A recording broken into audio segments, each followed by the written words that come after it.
अरुण पांडे आप सबका हार्दिक स्वागत करता हूं।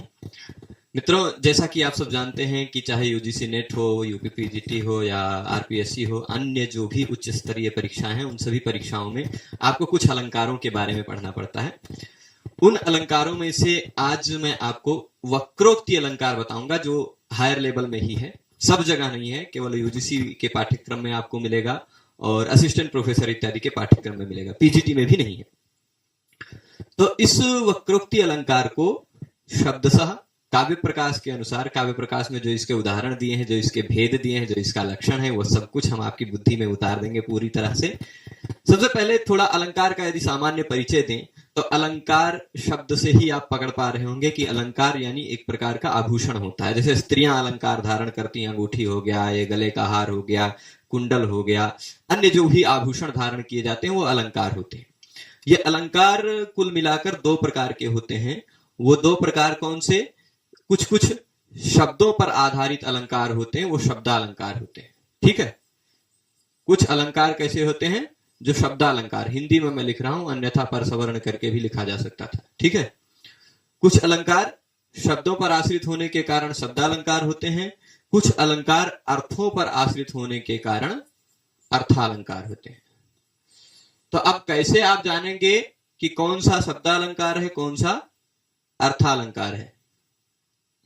तो 1 मिनट में पहले लिख देता हूं। अर्थालंकार, जो काव्य को पढ़ने के बाद, अर्थ समझने के बाद जो अलंकार समझ में आए, वह अलंकार अर्थालंकार है। और जो काव्य को पढ़ने के बाद शब्द से ही शब्द से ही अलंकार पकड़ में आ जाए, वह शब्दालंकार है। अब देख लीजिए, कुछ कुछ अलंकार होते हैं लेडीज वाले, जो लेडीज पहनती हैं, कुछ अलंकार जेंट्स वाले होते हैं, पुरुष पहनते हैं। अब ऐसा होगा, आप पुरुष को देखे ही ना और पुरुष ने कौन सा अलंकार पहना है ये जान पाएंगे क्या? कोई संभावना नहीं। पुरुष को देखे बिना ही पुरुष ने क्या अलंकार धारण किया ये नहीं पहचान सकते। उसी तरह शब्द को देखे बिना शब्द ने कौन से अलंकार धारण किए हैं वो नहीं पहचान सकते। बहुत सारे लोग कहते हैं कि हमें उपमा, उत्प्रेक्षा, रूपक इत्यादि अलंकारों को पहचानने में दिक्कत होती है। तो वास्तविकता में उनको उपमा, रूपक, उत्प्रेक्षा इत्यादि अलंकारों को पहचानने में दिक्कत नहीं होती, अपितु उपमा, रूपक, उत्प्रेक्षा इत्यादि अलंकार अर्थ पर आश्रित अलंकार हैं, अर्थ में पहचानने में दिक्कत होती है। जब तक आप उस काव्य के अर्थ को नहीं पकड़ कर लाएंगे, जब तक आप उस काव्य के अर्थ को अपनी बुद्धि में नहीं करेंगे, तब तक उस अर्थ ने कौन कौन से अलंकार पहन के रखे हैं कैसे पहचान पाएंगे? किसी स्त्री को देखा नहीं आपने, उस स्त्री ने कौन कौन सा अलंकार धारण कर रखा, कौन कौन सा आभूषण पहन रखा, कैसे आप जान पाएंगे?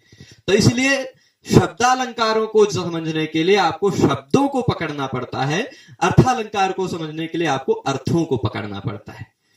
कुछ एक प्रकार का श्लेष होता है, वो श्लेष जो अलंकार है वह उभय अलंकार में आता है, शब्दालंकार में भी अर्थालंकार में भी, दोनों क्वालिटी में आता है। पर इसको मम्मट ने शब्दालंकारों के अंतर्गत माना है। किसको? वक्रोक्ति को। वक्रोक्ति क्या है? शब्दों पर आश्रित अलंकार है। मम्मट ने शब्दों पर आश्रित अलंकारों का वर्णन किया है 9वें उल्लास में। ठीक, 9वें उल्लास में शब्दों पर आश्रित अलंकार है उल्लास, और अर्थ पर आश्रित अलंकार 10वें में है। जब अर्थों पर आश्रित अलंकारों पर आएंगे तो बताएंगे आपको। तो 9वें उल्लास में सबसे पहले इसी अलंकार को बताया है, और यूजीसी नेट के सिलेबस में भी आप देखेंगे तो अलंकारों में सबसे पहला अलंकार यही है। इसलिए पहले भाग में हम इसी को लेके आए हैं, उसी क्रम से आपको बताते चलेंगे। तो क्या है वक्रोक्ति, ये जब आप जानेंगे तो आपको एक अलग प्रकार का मजा आएगा, क्योंकि ये अलंकार थोड़ा सा मजेदार है। मजेदार क्या है? इसका लक्षण यह है काव्य प्रकाश के अनुसार। लक्षण क्या है? यहां मैं लिख देता हूं। कोई भी अलंकार यदि आपको समझना है तो उसके लक्षण को जरूर ध्यान रखिएगा। लक्षण से प्रश्न बनते हैं, उसके भेद से प्रश्न बनते हैं।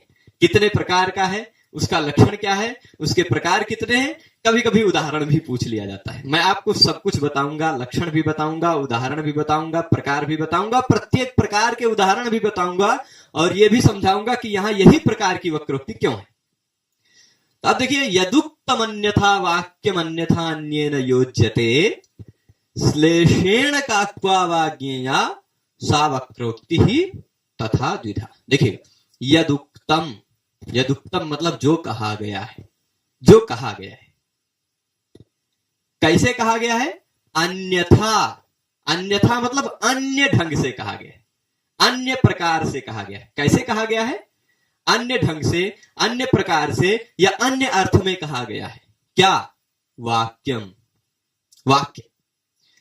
जो वाक्य अन्य प्रकार से, अन्य ढंग से या अन्य अर्थ में कहा गया है, अन्यथा कहा गया है, अन्यथा यत वाक्यम उक्तम, अन्यथा जो वाक्य उक्त है, अन्येन, अन्य कोई व्यक्ति है जो सुनने वाला है, क्योंकि कहने वाला अलग है, सुनने वाला अलग है।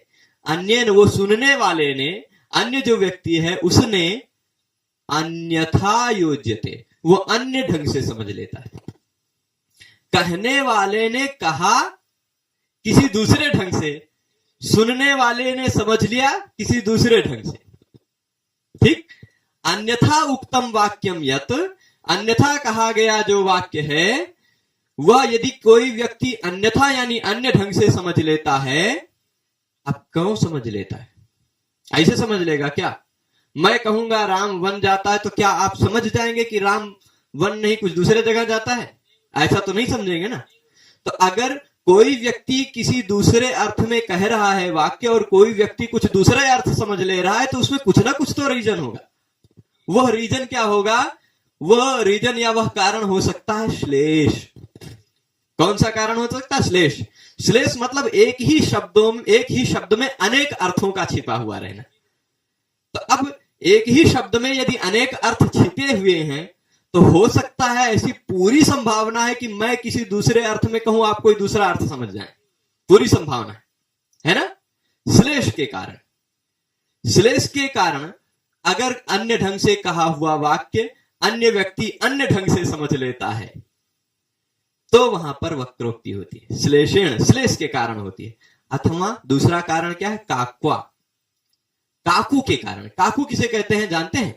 काकू कोई किसी के काकी के पति नहीं है। काकू मतलब होता है जिह्वा। ठीक? काकुर जिह्वा, महाभाष्य में भी कहा गया, जीभ से, जीभ की टोन से। जैसे अभी देख लीजिए, आप सब मित्र लोग हैं, सब खाना खाने जा रहे हैं, तो एक आदमी क्या कहेगा? क्या हो, हम खाना ना खाब। कहा क्या गया? क्या हम खाना नहीं खाएंगे? कहा गया है ऐसा। शब्द सा यदि आप देखें तो उसका अर्थ क्या निकलेगा? कि हम खाना नहीं खाएंगे। परंतु बोलने की टोन, जीभ की टोन ऐसी है कि उसका अर्थ क्या निकल जाएगा? कि हम जरूर खाएंगे, हम भी खाएंगे, यह तात्पर्य निकल के आएगा। तो काकू के कारण भी कभी कभी एक शब्द में दो अर्थ होते हैं। नकारात्मक कहा जाता है वो सकारात्मक समझ लिया जाता है, सकारात्मक कहा जाता है वो नकारात्मक समझ लिया जाता है। किसके कारण? काकू के कारण, जीभ की टोनिंग के कारण, बोलने की एक प्रकार की उसके कारण, बोलने की गतिमत्ता के कारण। ठीक है? तो श्लेष के कारण या काकू के कारण। श्लेष का फिर से मैं तात्पर्य बता दूं कि एक ऐसा शब्द जिसमें एक से ज्यादा अर्थ भरे हों, एक ऐसा शब्द जिसको भंग करके या बिना भंग किए। श्लेष हमेशा दो दो ढंग से होता है, या तो टुकड़ा करके अलग टुकड़ा करके अलग अर्थ निकाला जाए, या तो बिना टुकड़े के ही दो अर्थ हो, तो ऐसा शब्द हो, या फिर बोलने की टोनिंग अलग हो। तो इन दोनों कारणों से अलग अर्थ में कहा हुआ व्यक्ति, अलग अर्थ में कहा हुआ वाक्य अलग अर्थ में सामने वाला व्यक्ति समझ लेता है। तो क्या होता है? फिर से मैं यहां टिक करता जाता हूं। जो वाक्य अन्य ढंग से कहा गया, ठीक, उक्तम, अन्य व्यक्ति ने अन्य ढंग से उसको युक्त कर लिया, अर्थ समझ लिया, योग मान लिया उसका अन्य ढंग से। किस कारण से? श्लेष के कारण से अथवा काकू के कारण से। तो काकू के कारण से अथवा, ये वाह कह रहे हैं, अथवा श्लेष के कारण से। इन दोनों में से किसी कारण से यदि ऐसा हो जाता है तो सा वक्रोक्ति ही ज्ञेया। सा का ज्ञेया, वो वक्रोक्ति अलंकार है, ऐसा समझना चाहिए। ठीक है? फिर से एक बार पूरे इस वाक्य का लक्षण का सारांश बता देता हूं।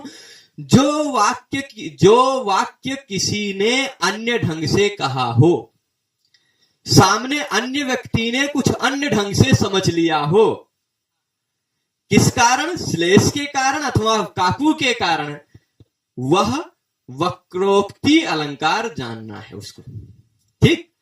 और वह तथा द्विधा, वह उस ढंग से दो प्रकार की, उस ढंग से मतलब तथा मतलब उस प्रकार से, दो प्रकार की, उस ढंग से दो प्रकार की। किस ढंग से भाई, किस ढंग से दो प्रकार है? अभी ही हमने बताया श्लेष से या काकू से, श्लेष से या काकू से। अगर कहीं श्लेष के कारण किसी दूसरे अर्थ में कहा हुआ वाक्य किसी दूसरे अर्थ में समझ लिया जाता है तो वह श्लेष वक्रोक्ति है। अगर कहीं काकू यानी बोलने की टोनिंग के कारण किसी दूसरे अर्थ में कहा गया वाक्य किसी दूसरे अर्थ में समझ लिया जाता है तो वो काकू वक्रोक्ति। ये दो प्रकार की वक्रोक्ति होगी। यहां हमने नीचे लिखा भी है, आप देख पा रहे होंगे कि वक्रोक्ति अलंकार दो प्रकार के होते हैं, ठीक। श्लेष वक्रोक्ति, काकू वक्रोक्ति। श्लेषेण काक्वावाज्ञेया सा वक्रोक्ति तथा द्विधा। तो इसका लक्षण हम समझ के रखिएगा।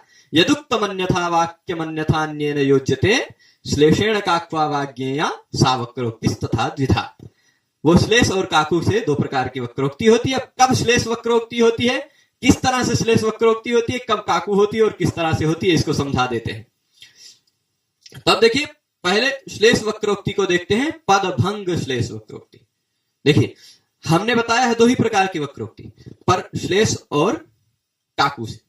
पर श्लेष क्या होता है, कभी कभी टुकड़ा काटने पर श्लेष निकल के आता है, कभी कभी टुकड़ा किए बिना ही निकल के आ जाता है। यानी कभी कभी क्या होता है, एक शब्द के दो अर्थ निकालने के लिए कभी कभी शब्दों का भंग करना पड़ता है, ठीक। और कभी कभी क्या होता है कि एक शब्द के दो अर्थ निकालने के लिए शब्दों का भंग नहीं करना पड़ता। तो जहां भंग करना पड़ता है, अभी समझ जाएंगे, उदाहरण को जब समझाऊंगा तो समझ जाएंगे। जहां पर शब्द का भंग करने से श्लेष निकल के आता हो पदभंग श्लेष है। जहां पर शब्द का भंग किए बिना अर्थ दो निकल आते हैं, दो या दो से ज्यादा, वह अभंग श्लेष है, ठीक है। बिना भंग किए, बिना और भंग किए, है तो श्लेष ही ना, है तो श्लेष वक्रोक्ति है। चाहे पदभंग श्लेष वक्रोक्ति हो चाहे अभंग श्लेष वक्रोक्ति हो, है वह श्लेष वक्रोक्ति। इसको दो भेद अलग अलग मत कीजिएगा। तीन उदाहरण दिए हैं क्योंकि श्लेष के दो भेद हो जाते हैं, इस कारण से तीन उदाहरण टोटल दिए हैं, पर मुख्यतः वक्रोक्ति तथा द्विधा। तो पहला उदाहरण देख लीजिए, यह है नारीणामनुकूलमाचरसि चेत् जानासि कश्चेतनो वामानां प्रियमादधाति हितकृन्नैवा बलानां भवान् युक्तं किं हितकर्तनं ननु बलाभाव प्रसिद्धात्मनः सामर्थ्यं भवतः पुरंदरमतच्छेदं विधातुं कुतः। यह है पद्य। इसमें दो लोग संवाद कर रहे हैं, ठीक है। दो लोग संवाद कर रहे हैं। बात यही हमने बताई थी कि एक कोई अलग ढंग से बोल रहा है, सामने वाले ने कुछ अलग समझ लिया, है ना। तो अब देखिए, यहां हमने कॉमा लगा के रखा है। ये पहला वाक्य है, पहले व्यक्ति ने बोला। यहां तक ये प्रश्नवाचक है, यहां तक ये दूसरा वाक्य है, दूसरे व्यक्ति ने बोला, ठीक। यहां पूर्ण विराम हो रहा है, कॉमा लग रहा है, प्रश्न है, ये पहले व्यक्ति ने फिर से पूछा। फिर यहां से ये दूसरे व्यक्ति ने फिर बोला, ठीक। फिर ये पहले व्यक्ति ने अंतिम वाक्य बोला। तो पहले पहला व्यक्ति, फिर दूसरा व्यक्ति। मान लीजिए राम और श्याम हैं, दो लोग आपस में बात कर रहे हैं, तो ये राम बोलेंगे, ये श्याम बोलेंगे, ठीक। फिर उसके बाद फिर से यहां पर राम बोलेंगे और फिर से यहां पर श्याम बोलेंगे और फिर अंतिम वाक्य फिर राम बोलेंगे। जिसने पहला बोला था वही अंतिम वाक्य बोलेगा। तो अब इस वाक्य का अर्थ पहले समझाते हैं। पहला वाक्य क्या है, नारीणाम अनुकूलमाचरसि चेत जानासि। नारीणाम अनुकूलमाचरसि चेत जानासि, यहां आपको अलग अलग दो टुकड़े कर लेने हैं। इसको पहले 1 मिनट में ऐसे कर देता हूं, देख लीजिए। चेत जानासि, ता को ज हो गया है झलाम जशोंते से, ठीक। चेत जानासि, चेत मतलब यदि। चेत का मतलब क्या होता है, यदि नारी के अनुकूल आचरण करते हो तो तुम समझदार हो, ठीक है। नारी नाम अनुकूलम आचरसि चेत जानासि, ठीक। जानासि मतलब समझदार हो, ऐसा अर्थ लीजिए। तुम ज्ञानी हो, तुम समझदार हो, तुम क्या हो, जानते हो। अगर चेत यानी यदि नारीणाम अनुकूलम आचरसी, नारीणाम मतलब स्त्री नाम, नारीणाम का क्या तात्पर्य होगा, स्त्री नाम, अनुकूलम यानी योग्य, जो वो चाहती है, जो स्त्रियां चाहती हैं वैसा यदि तुम आचरण करते हो, चेत जानासी। ठीक, वस्तुतः पहले व्यक्ति ने यह अर्थ में नहीं कहा है। ठीक, पहले व्यक्ति ने किस अर्थ में कहा है, पहले व्यक्ति में यहां आपको साफ साफ जो दिख रहा है वो हम पहले अर्थ बताए, पर यह क्या है, ये पद भंग श्लेष है, भंग करना पड़ेगा, टुकड़े में बांटना पड़ेगा। यहां क्या है, दूसरा अर्थ भी निकलेगा। दूसरा अर्थ क्या निकलेगा, न अरीणाम। ठीक, न अरीणाम, अरी कहते हैं शत्रु को, यहां ऐसा लिख देता हूं मैं, न प्लस अरीणाम,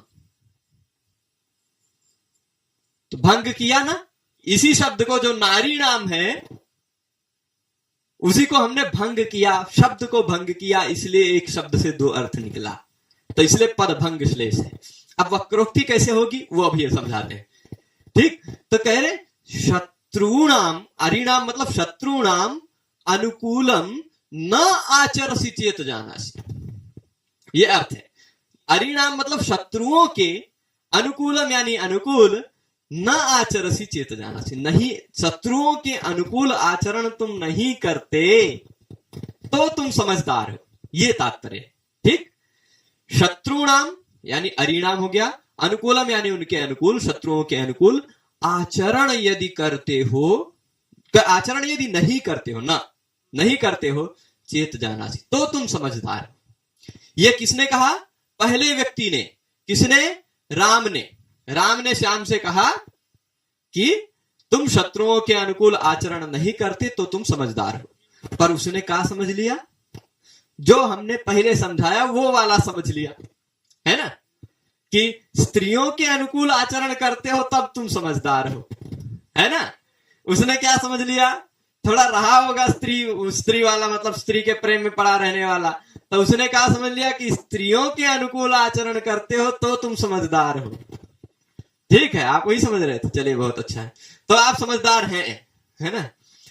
तो नारी नाम मतलब स्त्री नाम और नारी नाम मतलब शत्रु नाम, न दोनों अर्थ होगा ना। तो इसका तात्पर्य होगा, दोनों अर्थ में दो तात्पर्य क्या हो जाएगा, उसने कहा, मान लीजिए उसने नारी वाला कहा होगा तो सामने वाले ने शत्रु वाला समझ लिया होगा, या मान लीजिए शत्रु वाला कहा हो तो उसने नारी वाला समझ लिया हो। अन्य ढंग से कहा हुआ वाक्य सामने वाले ने अन्य ढंग से समझ लिया, यही होती है वक्रोक्ति। पर अभी यहां पूरा नहीं हुआ, अभी पूरे अंत तक चलते रहिए, देखिए दोनों लोग पागल कैसे बात कर रहे हैं। वो कहेगा कुछ दूसरा, वो समझेगा कुछ दूसरा, वो कहेगा कुछ दूसरा, फिर वो समझेगा कुछ दूसरा। ठीक है, तो क्या कहेगा फिर अगला व्यक्ति, क्या कहता है, कश्चेतनो वामानाम प्रियमा दधाति, है ना। कौन भला चेतन, कौन चेतन, कौन समझदार, चेतन मतलब चित्त वाला, सचेत व्यक्ति, कौन समझदार व्यक्ति, कौन चित्त वाला व्यक्ति, वामा नाम प्रियम आदधाति, वामा कहते हैं स्त्रियों को भी, और वाम कहते हैं जो आपके वामपंथी हो। वामपंथी होते हैं ना, आप दक्षिणपंथी, आपके वामपंथी होते हैं, मतलब विरोधी। वाम मतलब होते हैं विरोधी, और वाम मतलब होती है, वामा मतलब स्त्री, है ना। वामा क्यों कहते हैं स्त्री को, कहा जाता है पूजा इत्यादि में अपने बाएं तरफ बैठाया जाता है, इसलिए वामा कहा जाता है। ठीक है, तो अब वामा का तात्पर्य होता है स्त्री और वाम का तात्पर्य होता है विरोधी। दोनों शब्द का षष्ठी बहुवचन वामा नाम। ठीक, वामा का भी वामा नाम और वाम का भी वामा नाम। तो अब मान लीजिए उसने समझा कि, उसने मान लीजिए समझ लिया, इसने पहले वाले व्यक्ति ने कहा शत्रुओं के अनुकूल आचरण नहीं करते हो तो तुम समझदार हो, तो कहेगा भला कौन समझदार स्त्रियों के, वो स्त्री वाला समझ लिया, तो कह देगा भला कौन समझदार जो स्त्रियों का प्रिय करेगा, कहा चेतना वामा नाम प्रिय मादधाति, यानी क्या है कि स्त्रियों का प्रिय कोई समझदार नहीं करता है। ऐसा इस दूसरे व्यक्ति का मत है, श्याम का मत है, हमारा नहीं है। ठीक है, तो क्या चेतना वामा नाम प्रिय मादधाति, कौन सा चेतन, कौन सा समझदार होगा जो वामाओं का यानी स्त्रियों का प्रिय करता है, तो कहेगा अच्छा ऐसी बात। अब क्या होगा, पहले वाला व्यक्ति जिसने कहा था पहले वाला व्यक्ति जिसने कहा था कि शत्रुओं के अनुकूल आचरण नहीं करते हो तो तुम समझदार हो, वो कहेगा अच्छा। अब इसने कहा था, इसने क्या कहा? इसने कहा स्त्रियों के अर्थ में, ठीक, इसने कह दिया स्त्रियों के अर्थ में।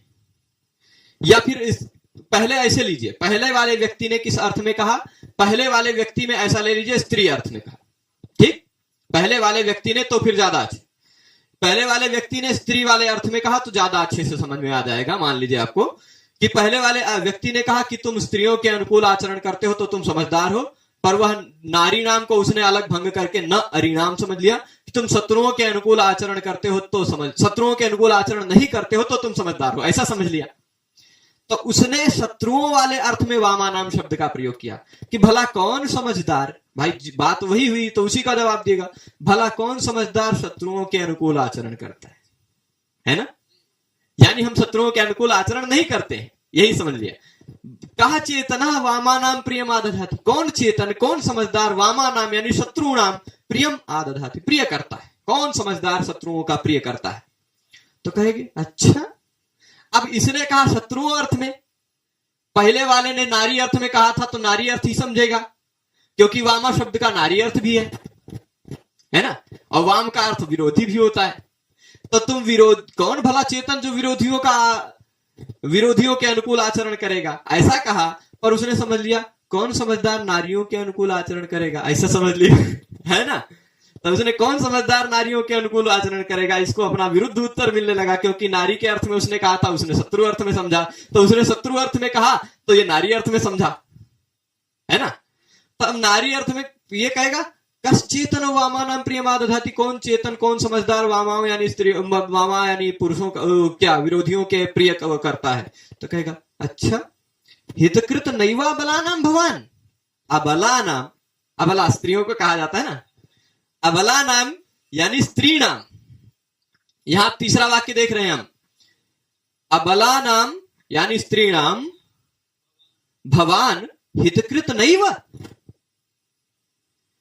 अबला नाम मतलब स्त्रियों के। अब इसने कहा भला कौन समझदार शत्रुओं का प्रिय करता है, ऐसा कहा, पर समझा क्या, भला कौन समझदार स्त्रियों का प्रिय करता है, यानी कोई समझदार स्त्रियों का प्रिय नहीं करता है, ऐसा समझ लिया। यानी वो सामने वाला व्यक्ति कह रहा है कि मैं समझदार हूं, मैं स्त्रियों का प्रिय नहीं करता। तो अब उसी तरह का तो प्रश्न करेगा ना कि अबला नाम हितकृत नहीं हो भगवान, अबलाओं के हितकारी नहीं हो आप, अबलाओं के हितकारी नहीं हो क्या आप? हितकृत यानी हित करने वाले, अबलाओं के मतलब स्त्रियों के, आप स्त्रियों के लिए आप हितकारी नहीं हो का? यह प्रश्न पूछा क्योंकि उसने स्त्री अर्थ में पहले कहा था, इसलिए स्त्री अर्थ में ही समझा। अब वो दूसरा व्यक्ति जो है ना, उस हितकृत में दूसरा भंग कर देगा, ठीक। हितकृत यहां पर हितकृत प्लस नैव, हितकृत प्लस नैव यानी हितकृन नैव हो जाएगा, तको न हो जाएगा, परसवर्ण होकर संधि। तो अब हितकृत शब्द में दो अर्थ छिपा हुआ है, अलग अलग टुकड़ा करेंगे तब। हितम करोति हितकृत, हित करने वाला हितकारी हितकृत है, और हितम कृंतति इति हितकृत, हित का जो कृत यानी छेदन करने वाला है वो भी हितकृत है ना। इसी तरह भी श्लेष अलंकार जब आगे पढ़ेंगे आप तो सामर्थ्य कृत मित्राणाम, मित्राणाम च निपात्म, जहां वहां सामर्थ्य कृत शब्द है। कृत देख लीजिए, दोनों तरह से मैं इसको बता दूं तो हितकृत में हित है, हित पूर्वक क्री धातु से भी यदि आप क्विप प्रत्यय करेंगे तो भी हितकृत बनेगा, तुक आगम हो जाएगा क्योंकि पित प्रत्यय।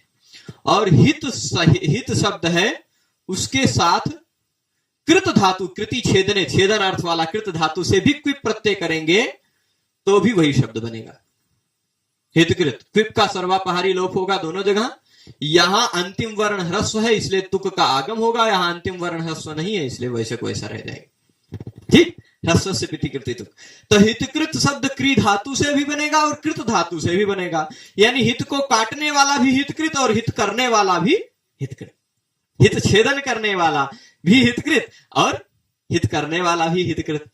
तो भाई इसने कहा कि तुम स्त्रियों के हितकारी नहीं हो क्या?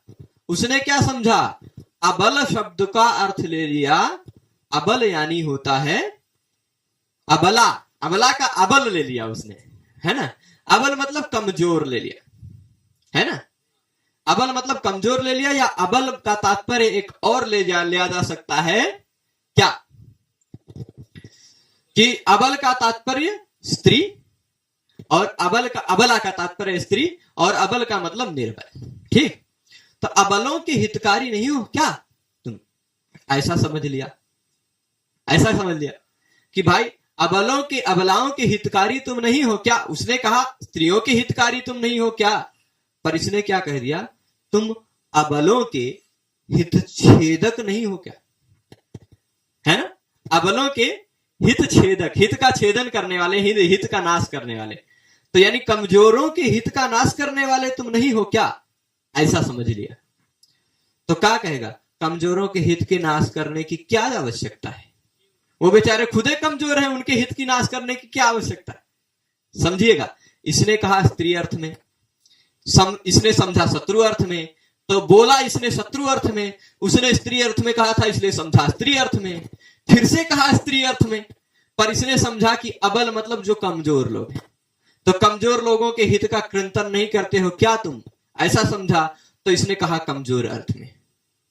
ठीक, तो इसने क्या कहा कि बलाभाव प्रसिद्धात्मनः, भाई बल के अभाव के कारण ही जो प्रसिद्ध हैं, बल के अभाव के कारण ही जिनकी आत्मा प्रसिद्ध है, जो अपने आप में प्रसिद्ध हैं, दुर्बल हैं, जो अबल हैं, उनके हित का कर्तन करना क्या योग्य है? क्या आवश्यकता है उनके हित के कर्तन करने की, है ना। क्यों युक्तम, क्या योग्य है उनके हित का कर्तन करना? तो कहेंगे भाई अब इसने कहा अबलों के हित का कर्तन करना क्या योग्य है, पर बला भाव प्रसिद्धात्मना शब्द का प्रयोग कर दिया। अब बला भाव प्रसिद्धात्मना शब्द से दूसरा अर्थ भी लिया जा सकता है। बल नाम का एक राक्षस था जो बृहस्पति के गायों को चुरा ले गया था, उसको इंद्र ने मारा था, तो बल का अभाव किया था किसने? इंद्र ने। तो बल के अभाव के कारण जो प्रसिद्ध हो गए थे, बल नामक असुर, बलासुर, बलासुर के अभाव करने के कारण जो प्रसिद्ध हो गए थे, ऐसे इंद्र। तो ये कहेगा कि भाई दुर्बलों के, अबलों के, कमजोरों के हित का कर्तन करना क्या आवश्यकता है, क्या जरूरी है। अब उसने क्या समझ लिया कि इंद्र के हित का कर्तन करना क्या जरूरी है, समझ लिया। कहा अन्य अर्थ में, समझ लिया अन्य अर्थ में, है ना। कहा क्या? अबलों, यानी अबलों के, जो बल के अभाव के कारण ही प्रसिद्ध हैं, उनके हित करने की, हित का क्रंतन करने की, हित का छेदन करने की क्या आवश्यकता है।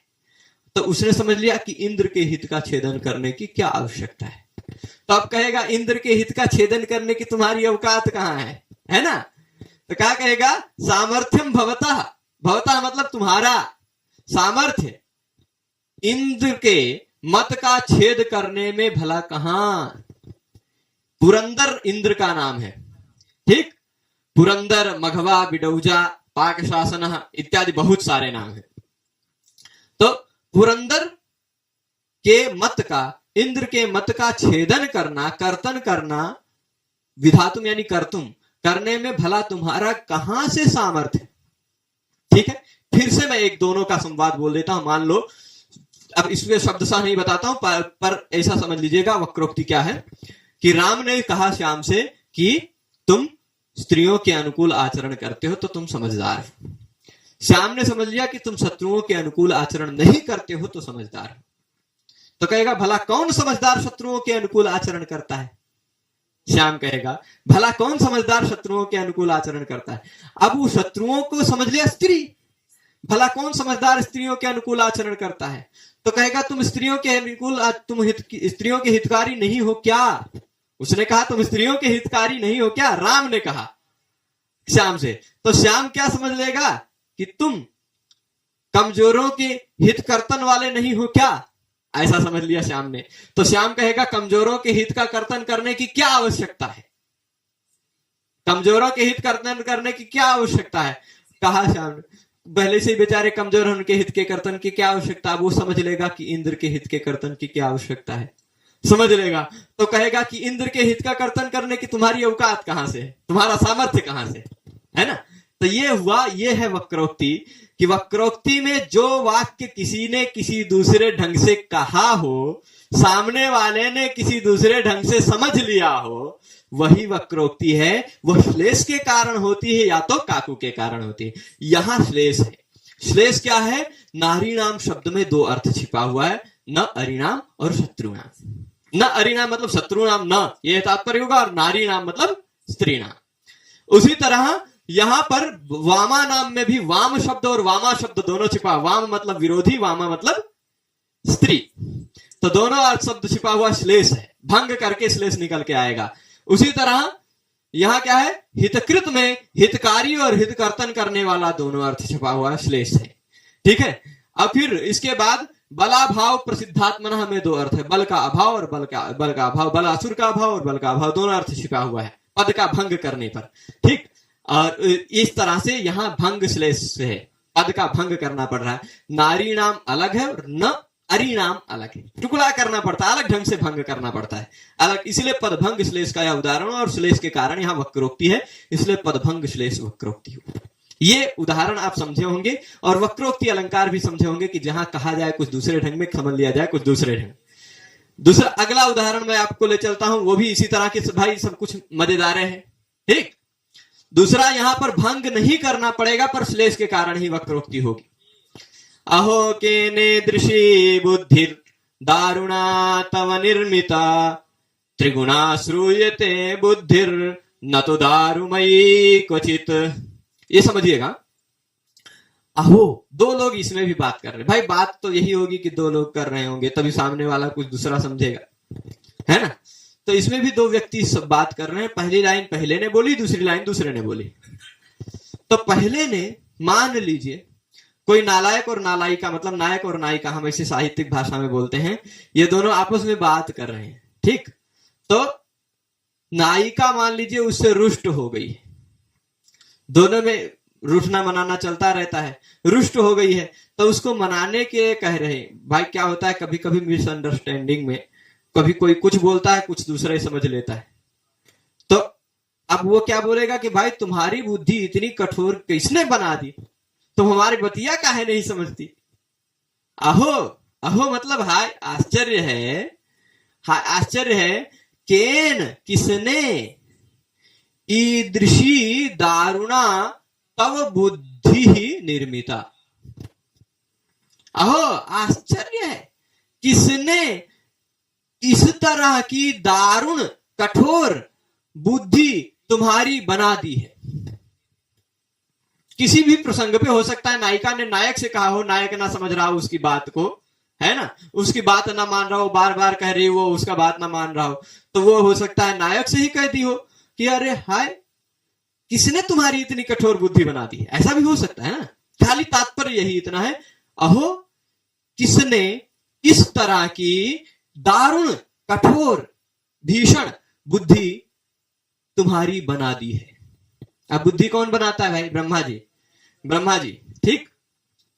तो ब्रह्मा जी ने बुद्धि बनाई है, लेकिन ये पूछ रहा है, नायक या नायिका पूछ रहा है या पूछ रही है कि किसने तुम्हारी इस दारू से दारुणा मतलब कठोरा बुद्धि बना दी। अब दारुणा शब्द ही है ना, इसमें दो अर्थ है। ठीक। दारुणा का तात्पर्य होता है, देख लीजिए मैं यहां लिख देता हूं, दारुणा का दो तात्पर्य आप ले सकते हैं। एक का तात्पर्य होगा कठोरा। ठीक, कठोरा बुद्धि, कठोर, क्लियर। ठीक। और दारुणा शब्द में एक शब्द है दारू। दारू किसे कहते हैं? लकड़ी को। पीने वाले को मत समझिएगा, कुछ लोग, कुछ हो सकता है कि वो समझने लगे। तो दारू, देव दारू होता है ना, तो दारू मतलब होता है लकड़ी। उस दारू शब्द का आप जैसे मधु का मधुना, वारी का वारिना, वैसे दारू का तृतीया एक वचन। तो दारुणा मतलब काष्ठेन। दूसरा अर्थ लिया जा सकता है ना इसका, क्या अर्थ लिया जा सकता है? काष्ठेन। अरे तुम्हारी बुद्धि लकड़ी से किसने बना दी है, ये अर्थ समझ लिया। समझ क्या लिया? कहा गया कि अरे तुम्हारी बुद्धि इतनी दारुणा किसने बना दी है, कठोरा किसने बना दी है, ऐसा अर्थ में कहा गया। समझने वाले ने समझ लिया कि तुम्हारी बुद्धि लकड़ी से किसने बना दी है। ठीक, केन अहो हाय, किसने ईदृशी ऐसी लकड़ी से तुम्हारी बुद्धि बना दी है।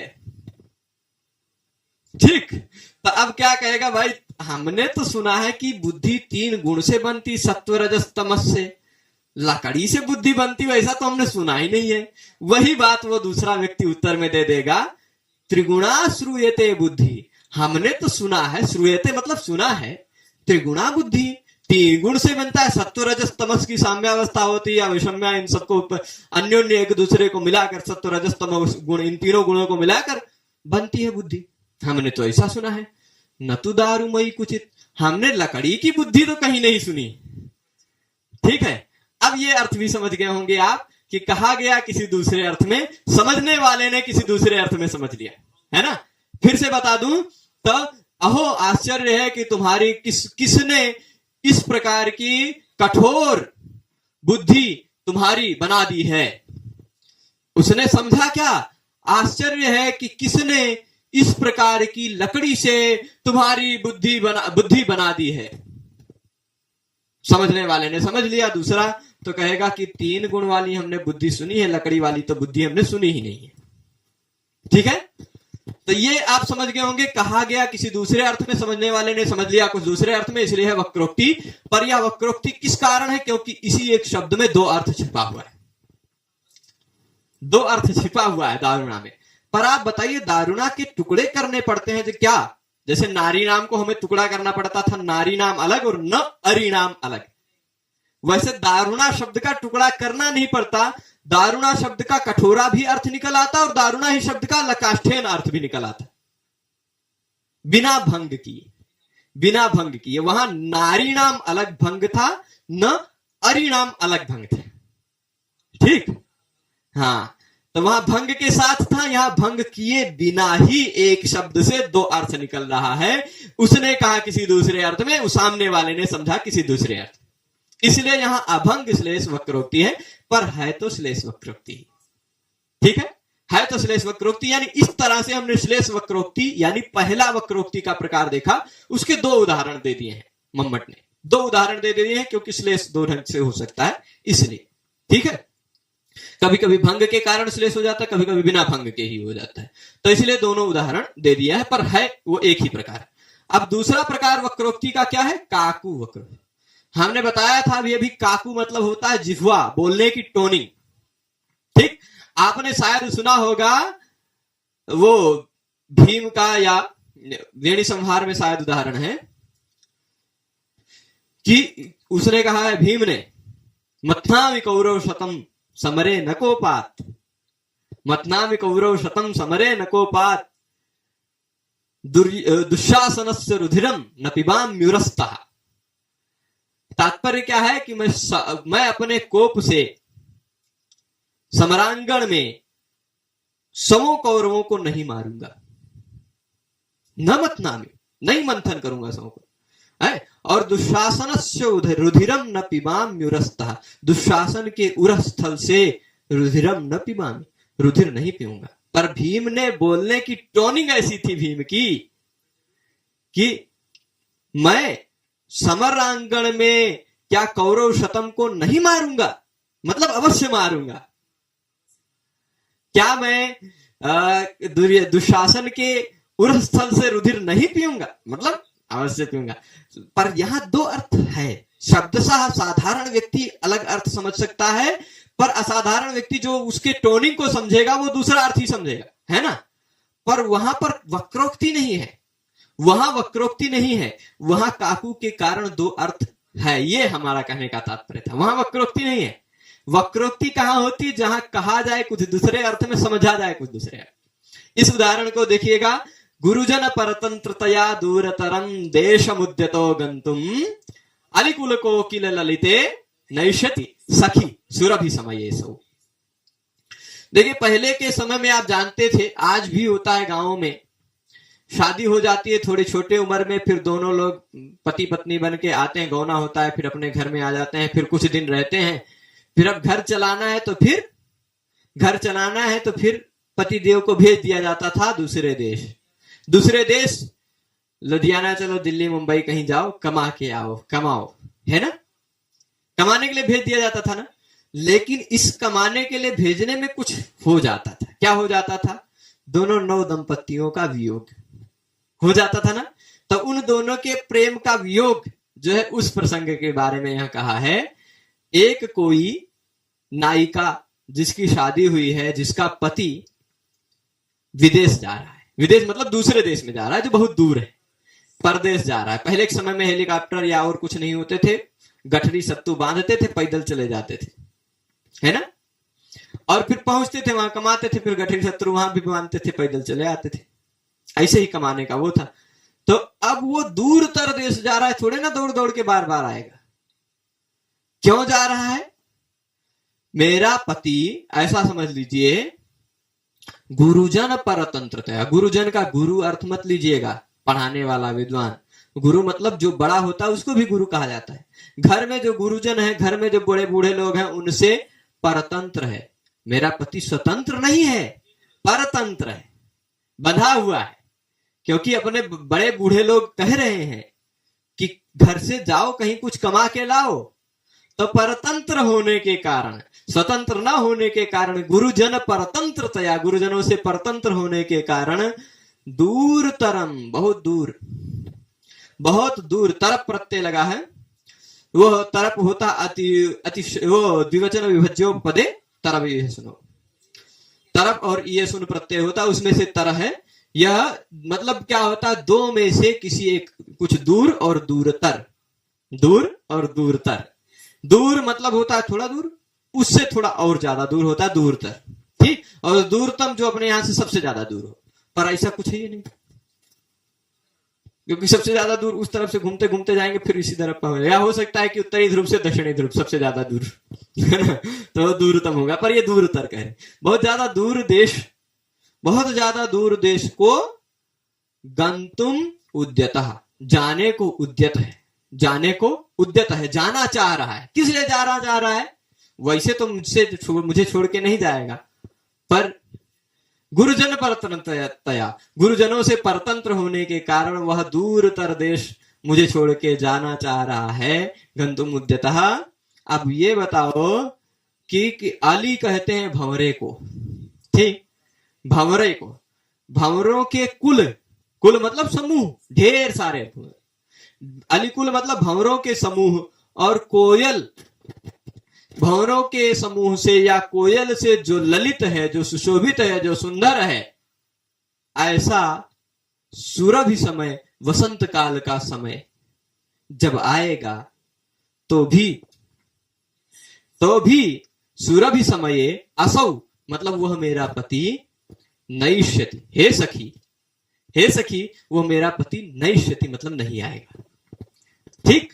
क्यों नहीं आएगा? क्योंकि गुरुजन परतंत्रतया, गुरुजनों से परतंत्र है, गुरुजनों से बंधा हुआ है और दूरतर देश जाने को उद्यत है।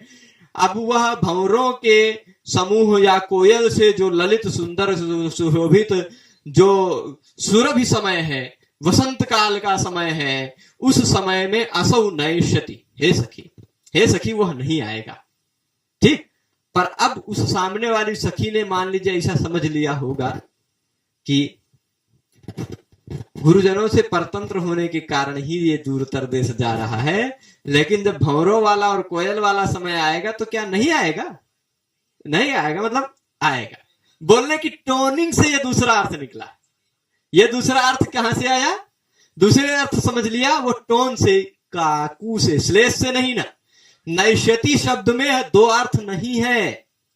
नैष्यति शब्द का हमेशा नहीं आएगा मतलब नहीं आएगा ही होता है, पर बोलने की टोनिंग के कारण नहीं आएगा का दूसरा अर्थ भी लिया जा सकता है। इसलिए काकू से वक्रोक्ति है, तो काकू वक्रोक्ति। तो इस वक्रोक्ति के अलंकार के पाठ में हमने जो पढ़ा उसको एक बार सारांश में बता दूं तो यदुक्तम अन्यथा वाक्यम अन्यथा अन्य नियोज्यते श्लेषेण काक्वा वाक्या सा वक्रोक्ति तथा देहा। जो वाक्य किसी दूसरे ढंग से कहा गया हो, सामने वाले व्यक्ति ने किसी दूसरे ढंग में समझ लिया हो, वह किस तरह से वह संभव है कि उसने दूसरे ढंग में समझा है, उसका कारण हो सकता है कि श्लेष। उसका दो उदाहरण हमने दिया, नारीणाम अनुकूलमाचरसि चेत जानासि कश्चेतनो वामानाम प्रियमादधाति हितकृन्नैवा बलानाम भवान युक्तम किम हितकर्तनम ननु बला भाव प्रसिद्धात्मनस्त्वय्येव सामर्थ्यम भवतः पुरंदर मतच्छेदम विधातुम कुतः। यह पहला था भंग श्लेष का। फिर उसके बाद अभंग, ये रहा नारीणाम अनुकूलमाचरसि चेत। और दूसरा अभंग श्लेष का, जहां पर दारुणा शब्द में भंग किए बिना ही दो अर्थ निकल के आ रहा है। अरे भाई, किसने तुम्हारी इतनी कठोर बुद्धि बना दी है? तो कहेगा लकड़ी से किस बुद्धि बनती है, ऐसा तो हमने सुना ही नहीं। ठीक, 3 गुणों से बुद्धि बनती है, लकड़ी से बनती है ऐसा तो हमने सुना ही नहीं। यह भंग श्लेष वक्रोक्ति कहोगे। और काकू से यानी ध्वनि से जो वक्रोक्ति होती है, बोलने की टोनिंग से जो ध्वनि वक्रोक्ति होती है, वो दूसरा है। तो अब तीनों उदाहरणों में से कोई उदाहरण पूछ लिया जाए, मान लीजिए आपसे ऐसे प्रश्न में आ जाए कि बताइए भाई, गुरुजन परतंत्रतया दूरतरम देश मुद्यतो गंतुम अलिकुल कोकिल ललिते नैष्यति सखी सुरभि समय ऐसो, कौन सा अलंकार है? इसमें कौन सा अलंकार है? तो हो सकता है केवल वक्रोक्ति विकल्प में आपको मिले, हो सकता है केवल वक्रोक्ति आपको विकल्प में मिले, तो आप निस्संदेह रूप से चुन सकते हैं। पर अगर कहीं विकल्प में उसमें श्लेष वक्रोक्ति, काकू वक्रोक्ति, या ऐसा कहीं 3 विकल्प दे दिया गया हो, अभंग श्लेष वक्रोक्ति, पदभंग श्लेष वक्रोक्ति या काकू वक्रोक्ति, तो आप कौन सा चुनेंगे? तब काकू जी को याद कीजिएगा, नहीं तो काकू की जरूरत नहीं है। ठीक है, अब इस काकू की जरूरत नहीं है, इसमें भी कुछ हो सकता है कुछ लोग दूसरा ही वक्रोक्ति समझ गए हो, काकू को काकू समझ के आपके काकू की जरूरत नहीं है, आपको समझना है, आपको परीक्षा देनी है। ठीक है, तो हो सकता है दूसरा भी अर्थ समझा जा सकता है, ये वक्रोक्ति है। ठीक है, तो फिर इसके बाद श्लेष वक्रोक्ति कहाँ है, वहां भी आप जान लेंगे। ठीक, हो सकता है तीनों में से कोई एक उदाहरण पूछ लिया जाए, हो सकता है कितने प्रकार है वक्रोक्ति के ये पूछ लिया जाए, तो आप सा वक्रोक्ति तथा 2 प्रकार की है, श्लेष वक्रोक्ति, काकू वक्रोक्ति। हो सकता है ऐसा पूछ लिया जाए कि इनमें से कौन सा वक्रोक्ति का प्रकार नहीं है ना? आपको दे दिया जाए श्लेष वक्रोक्ति, काकू वक्रोक्ति, काकुद वक्रोक्ति। अब काकुद दे देगा तो हो सकता है ना? फिर यमक वक्रोक्ति दे दे कहीं तो नहीं। ऐसे फिर ए बी बी सी ऐसे कुछ उत्तर हो, आपको चुनना पड़ सकता है। तो कई तरह से प्रश्न बन सकते हैं। हो सकता है लक्षण पूछ लिया जाए, यदुक्तम अन्यथा वाक्यम अन्यथा नियोज्यते इति कस्य अलंकार से लक्षण, किस अलंकार का लक्षण है? तो वक्रोक्ति का। ठीक है, तात्पर्य आप समझ गए होंगे। आशा करता हूं कि यह पाठ आपको आसान लगा होगा। एक एक अलंकार का एक वीडियो आपको मिलेगा। हो सकता है कोई वीडियो ज्यादा बड़ा हो जाए, हो सकता है कोई वीडियो बहुत छोटा हो जाए, कोई 10-15 मिनट का भी वीडियो मिल सकता है, कोई 1 घंटे का भी मिल सकता है। और उपमा जैसा अलंकार होगा तो उसको 2 भाग में भी करना पड़ सकता है, क्योंकि उपमा अलंकार के 25 प्रकार है। और अगर 25 प्रकार हम बताएंगे आपको तो 2 भाग जरूर से जरूर करना पड़ेगा। ठीक है, तो चलेगा। अभी आप सबको आज के इस व्याख्यान में यही रोकते हैं। आप सभी लोग जुड़े रहे उसके लिए सभी को बहुत बहुत धन्यवाद। सभी को नमस्कार, नमः संस्कृताय। फिर मिलेंगे अग्रिम व्याख्यान में, तब तक के लिए नमो नमः।